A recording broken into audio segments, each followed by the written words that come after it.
We spent 6 months researching, planning and plotting our way through the world. This 10-year stem cell donor recruitment drive will take us on tar, track and every terrain in between through 64 countries across 3 continents with the goal of linking lifesavers and those in need of a second chance.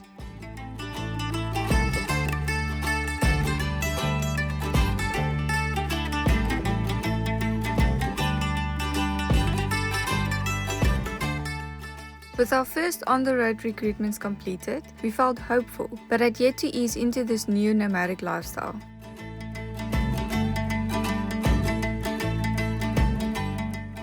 We headed out towards Lavumisa, a wild camp off the beaten track located 8 kilometers from Mbabane. At times, we were convinced that we might be lost.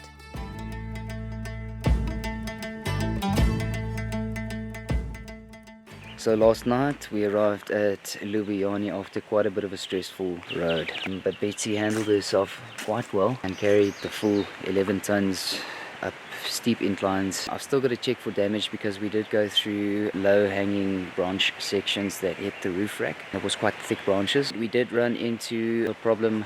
There's a low overhanging tree branch that I'll unfortunately have to cut down so that we can get to the camp. Just to give you an idea of some of the stresses we had to deal with. This is the very last section that we had to get into the farm. These are my tire tracks and that is the edge. That was a bit dodgy.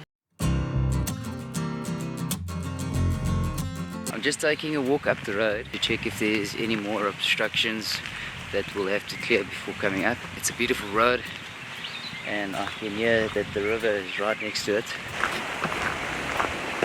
This might be a tricky section over here. I absolutely hate chopping down trees. It's not what I'd like to do first thing in the morning, but yeah, it'll have to be done. So this one too, yeah, definitely not going to be passing through that one. I've walked up about 200 meters on this road and now I can see it was definitely worth the stress. This place is beautiful and we got it all to ourselves for the next 2 or 3 days.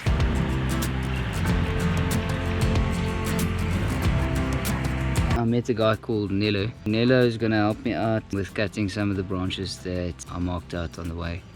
Yeah, and then hopefully in about 2 hours time we'll be able to get to the campsite.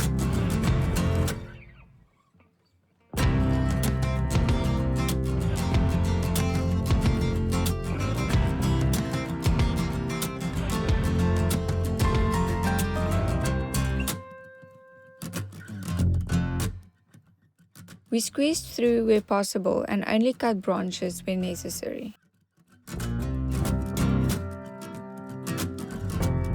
I've got land upstairs. Just made it through most of the brush.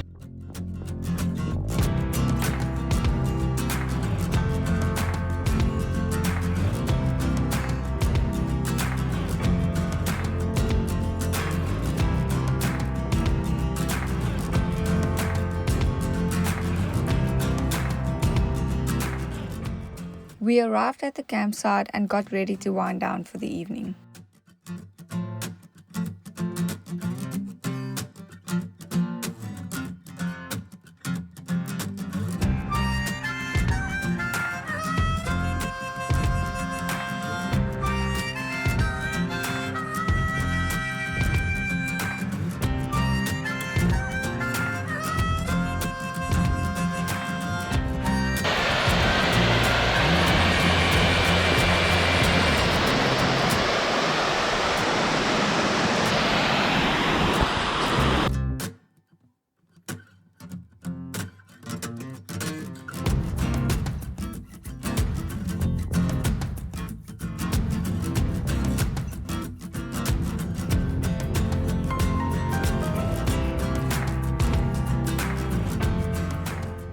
This was a good place to get refocused and start planning our next moves.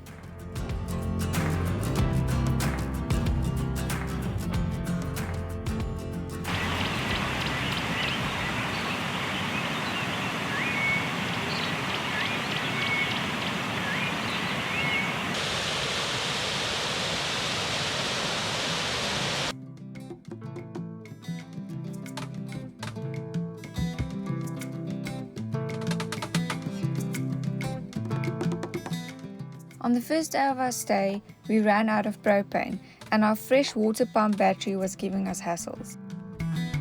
Nevertheless, we drowned out our worries with swims in the pools and adventurous walks upriver. So yesterday when we went over this bridge, the bridge cracked unfortunately, so it's a little bit worrying. Daar is 'n stuk staal daaronder en klip my lief. Ek dink dit sal fyn wees. Ek dink dit is nie die beton in die boordkant. Is it good so?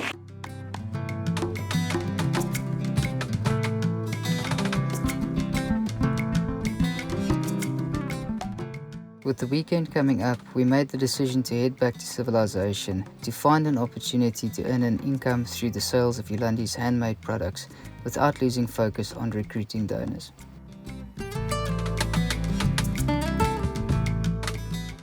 On our way out, we stopped.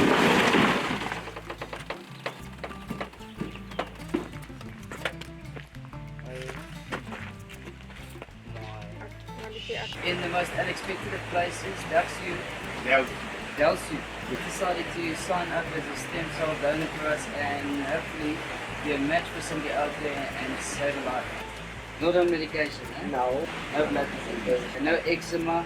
He doesn't have a heart attack. No. He had a heart attack. Was attacked to the sun. No. No. No problems with the heart. He hasn't gotten a tattoo in the last 4 months. Tattoo. Daqui há 4 meses nunca tiveste tattoo. And daqui há 4 meses. No. No. Okay. He's never had cancer before. No. And no epilepsy. No. No diabetes. No.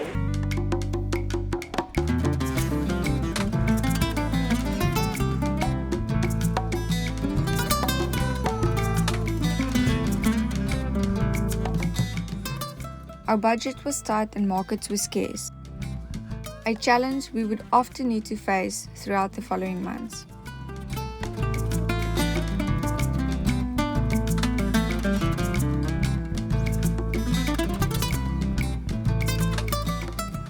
We figured we would be able to track down a good spot to make some sales and possibly sign up some lifesavers, closer to busier areas, and made our way to Lubamba.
We spent a couple of days at the Legends Backpackers Lodge in Eswatini, and we met Ndubizia. He's made the decision to sign up as a stem cell donor.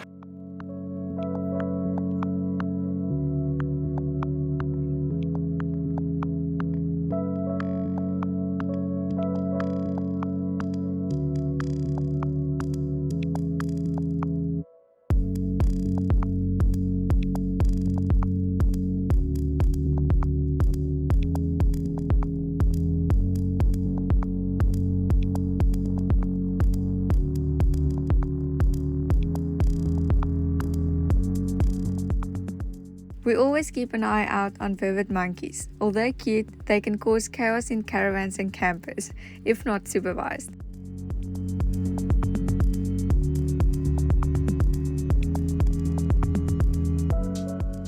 Swazi Trails invited us to explore the nearby caves. Oh, awesome, man. Thank you very much.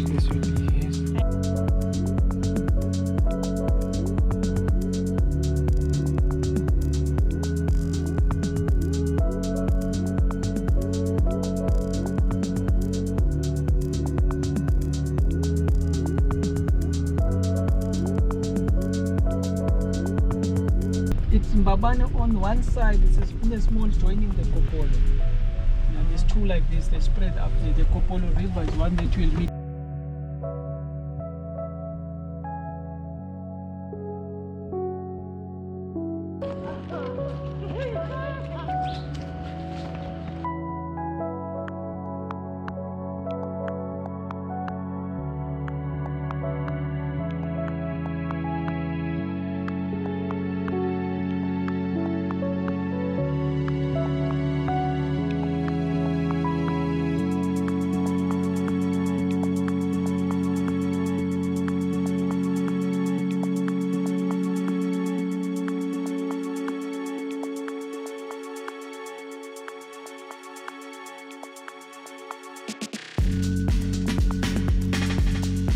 Okay, welcome to the Kopolo Cave. My name is Sipho.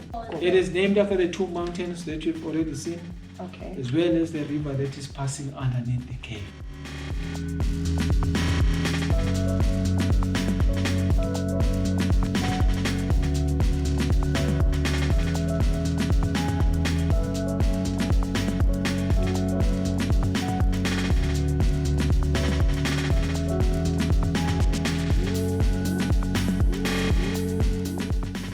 The Gobolo Cave is one of the 10 world's largest granite caves and the longest on the African continent. It is located in the Gobolo River Valley in the northwestern part of Eswatini, along the foot of the Sebebe monolith.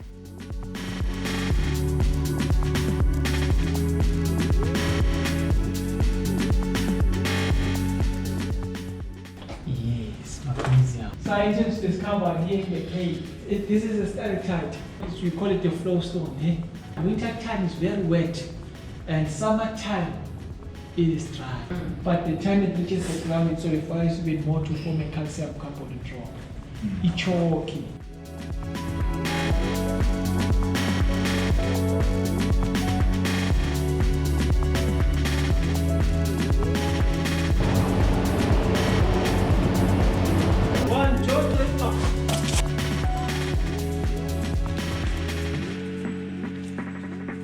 For the last week or so, we've been staying at the Legends Backpackers Lodge and Campsite. A really cool spot. We managed to get a lot of work done here because there's a good internet connection. Campsites are very affordable, but Darren Raw, the owner, actually gave us the spot for free to assist with the project. Also, our freshwater battery failed, and we needed a spot with a washing machine, kitchen facilities, as well as hot showers, which this gave us all of that and more. We also got the opportunity to meet up with some really interesting overland travelers like Lucas, who drove this cruiser from Belgium. He shared some amazing stories with us from all of his travels around the world, South America, through Europe and Africa. He was a great person to connect with, and he shared some awesome spots with us that we could save on our map.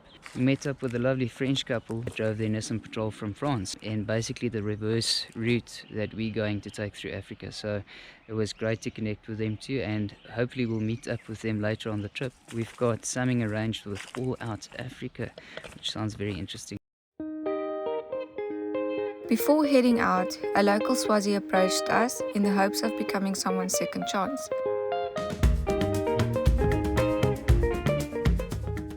His reason for signing up: if you help someone, you ultimately help yourself.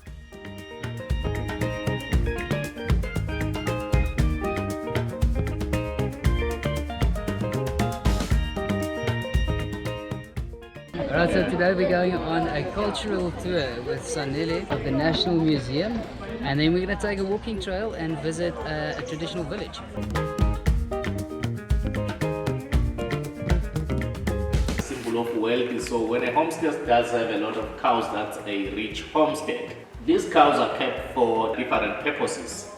Yeah, but mainly it's when a man wants to take a wife, he has to pay these cows as bridal prices. So if it's a firstborn daughter, the prices are much high, because we believe that those are the most important people in our families.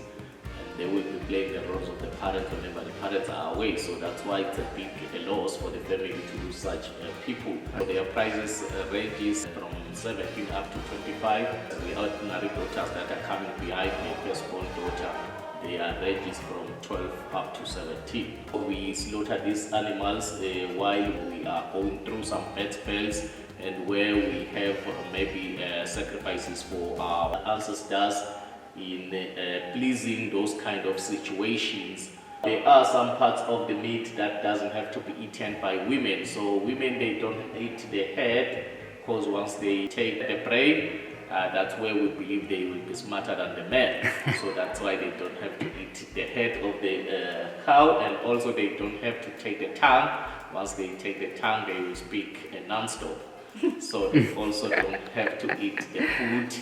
Once they eat the food of the cow, we believe that they will run away from the men. And like you see, they are just in their traditional regalia. These ones are used for milking the cow and store the milk fresh. We have these ones for storing our water fresh. We go down to the rivers and fetch water, store them in those containers. And we have these wooden bowls for eating. So in the country, we share our food. We normally say sharing is caring. So by that way, we believe that we're building a spirit of unity by sharing our food. A necklace is made of small animal bones. They use in general protection from the misfortunes and spells. These bones for prediction. If you would like to know about your future, we normally throw the bones down. In our language, we call it sangoma. Yes. That is helping with cleansing. Okay. Yes, so that's a traditional healer. The witch doctors, those are, well, we call it in our language, umtagat. Witch doctor that is working with the evil spirit.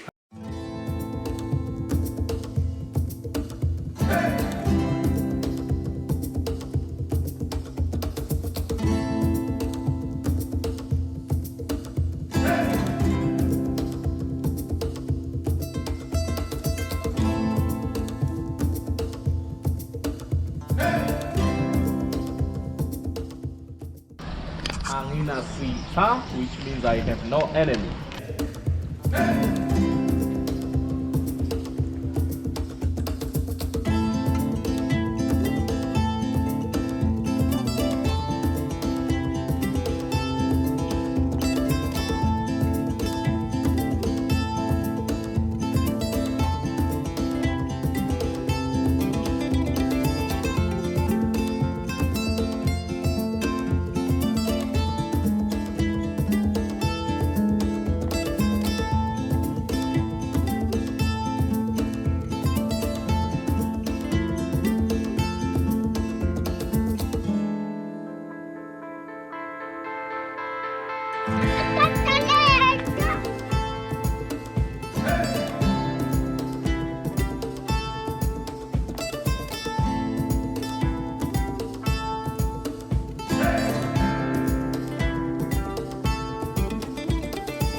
We had a quick stop over to try out some mkomboti. A traditional beer made from maize, maize malt, sorghum malt, yeast and water.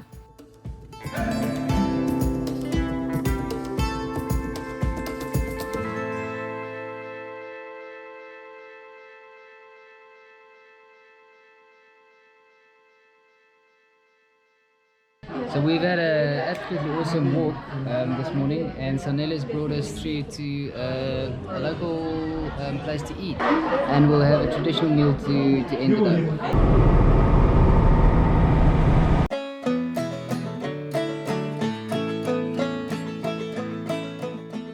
We met with Roland Thorne, the Director of Tours and Expeditions for All Out Africa, a group of companies based in South Africa, Eswatini, Mozambique and Botswana. It includes a non-profit foundation, social enterprise and responsible travel business. All of these are made here on site.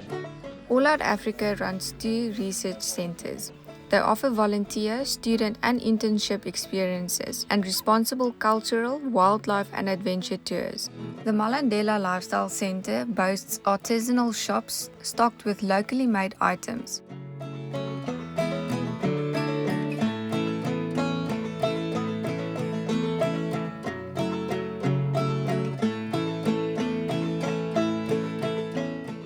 Lauded as one of the most eclectic entertainment venues in the world, House on Fire is a fantastical playground of imagination which captivates and inspires. Once a year, it hosts the MTN Bushfire Festival, announced by CNN as one of the 7 African music festivals you really have to see. We were actually quite bummed that we had missed out on this event in previous years.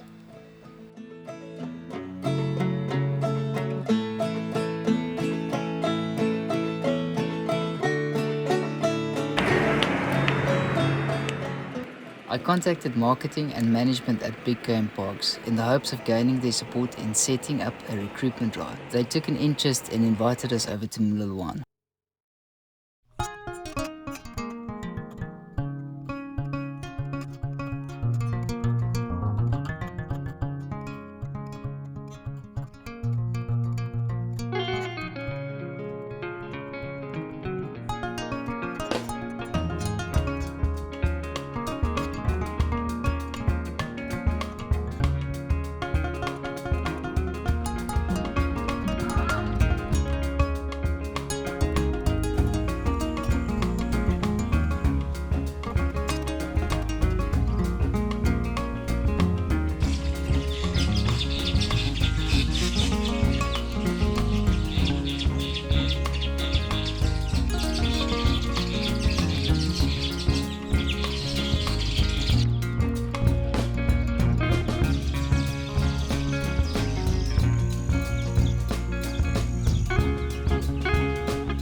At the campsite, we met the Smith family from Komatipoort in South Africa, who later on our trip became one of our official partners by supporting our efforts and assisting us in keeping the wheels rolling.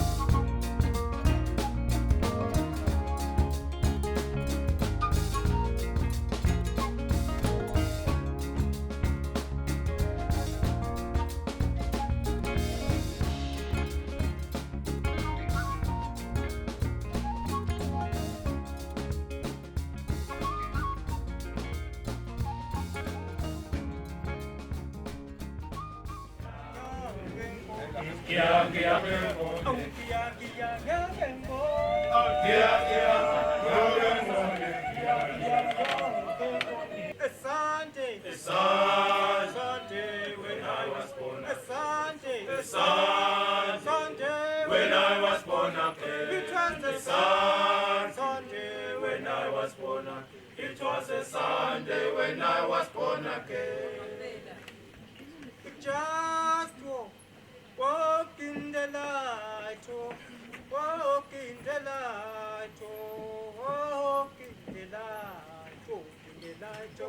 We just walk in the light, walk in the light, walk in the light, walk in the light of God.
this is a nyala.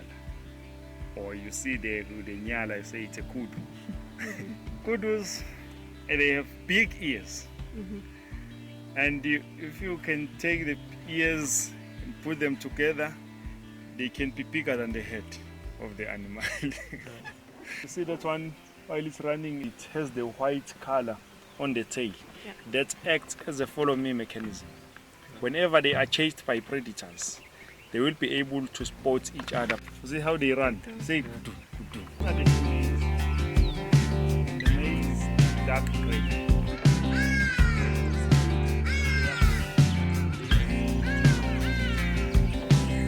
It's South Africa's national bird.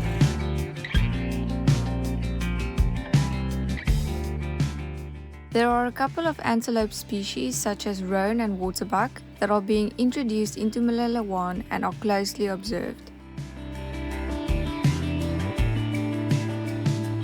Once upon a time, there was a perfectly ordinary Land Rover. At least she was perfectly ordinary when she left the works in England. But she'd taken a ship and sailed to Southern Africa. And there, in Swaziland, she got a job. A rather special sort of job on the game reserve at Lilwan. She was helping her new owner, Terry Riley, to catch wild animals.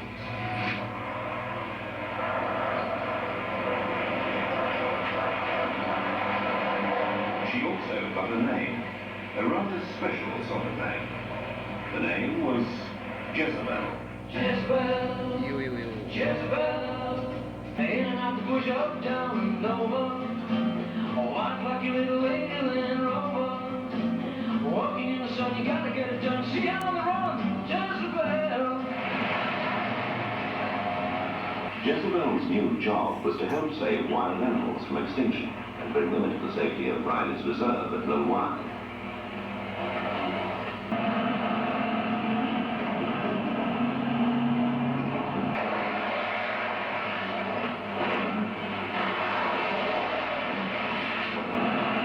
Plenty of stories have been told about national parks catching and moving large animals on a large-scale budget.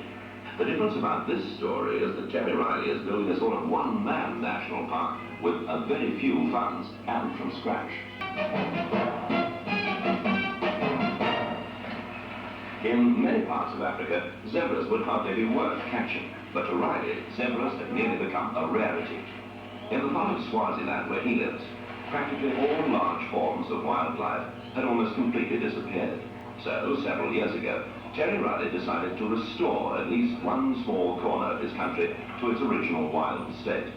Later on, when a town parks board gave Riley 2 female rhinos, and a petrol company agreed to transport them for nothing, Riley's reserve was at last getting some notice taken of it.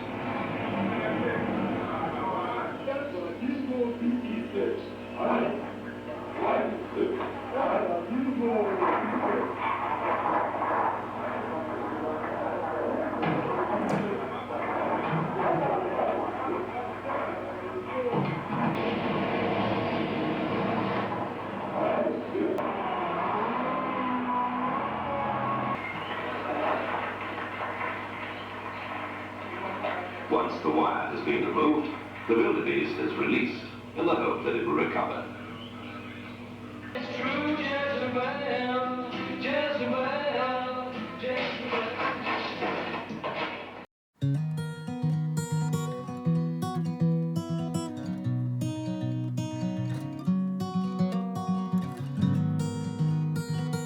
Alright, so we're just about to leave towards Ngwenya Glass to do our stem cell donor recruitment drive. We got our first sign-ups this morning, Warwick and Chantel. Sign up as lifesavers, great people to meet. They also let us sign the inside of their caravan. They've got a cool tradition where they actually take names of interesting people they meet. So yeah, definitely we'll be connecting with them again.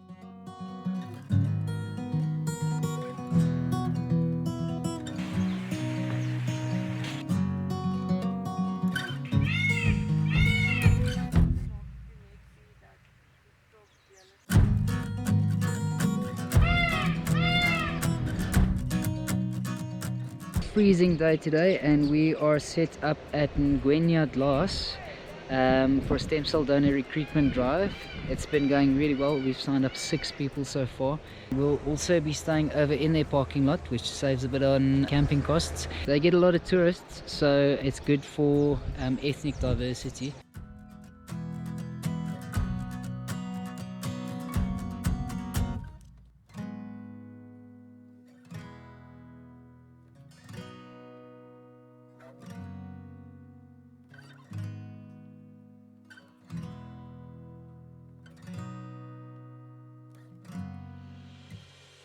We were about to be pulled over by some fake cops. Luckily we could spot them quickly and Jolandie turned on the camera.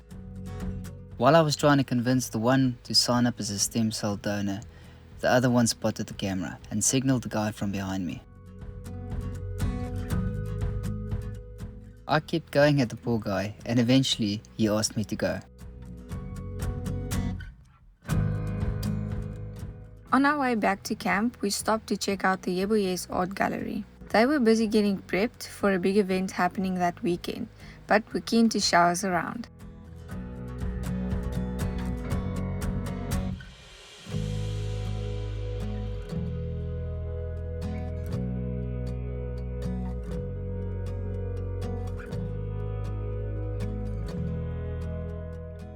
Jolandie's camera was giving her trouble and we made our way towards a local Canon dealer.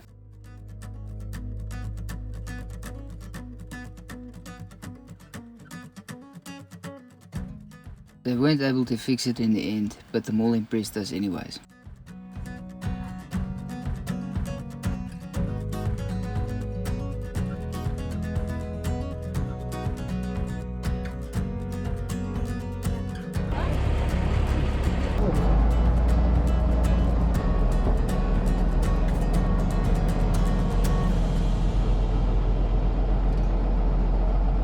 So we're back at Lavumisa today. They've given us a spot to set up a recruitment drive. We'll also be heading off to Kamsholo, which is one of the other big game parks, to set up another drive there. We are nearing the end of our Eswatini trip. We should be in Eswatini for another 4 days or so. We're heading back into South Africa towards the KZN coast. Okay, so this is going to be our spot for today. Not too bad.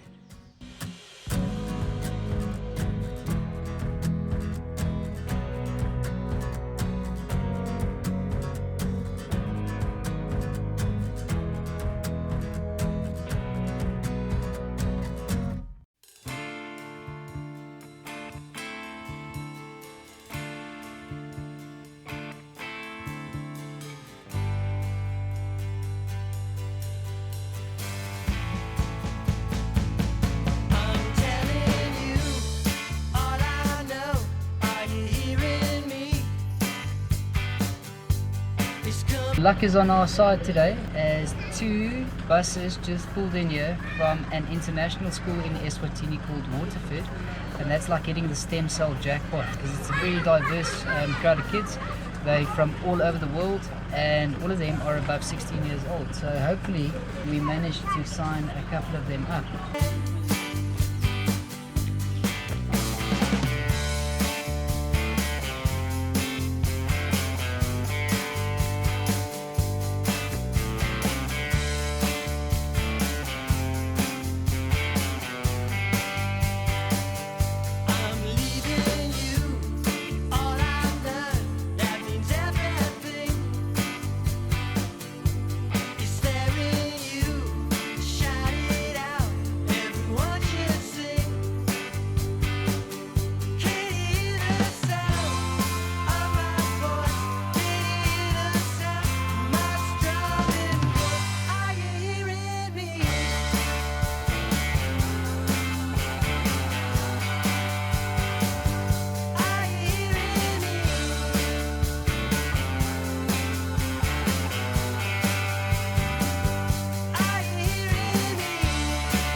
We had an excellent recruitment drive yesterday and we're about to head off to Kamsholo. It's about 127 kilometers away. We will set up tomorrow and hopefully get as good of a response as yesterday. And we're excited to see the next part of Eswatini.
May I introduce myself? My name is Stu.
Your multi-task guy.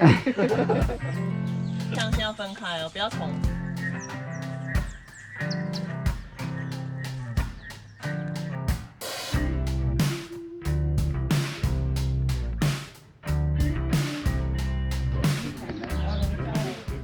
We met some amazing new friends also camping at Kamsholo who later became more involved in our journey.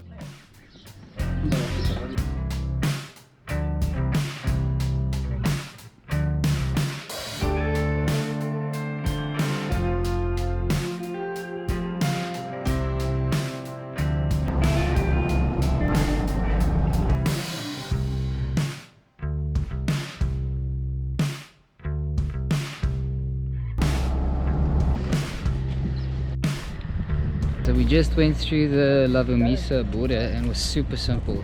People are very friendly. Yeah, basically just started up a nice conversation with us in regards to the stem cell thing. Hopefully at the Galela border will be the same, which is the border into South Africa.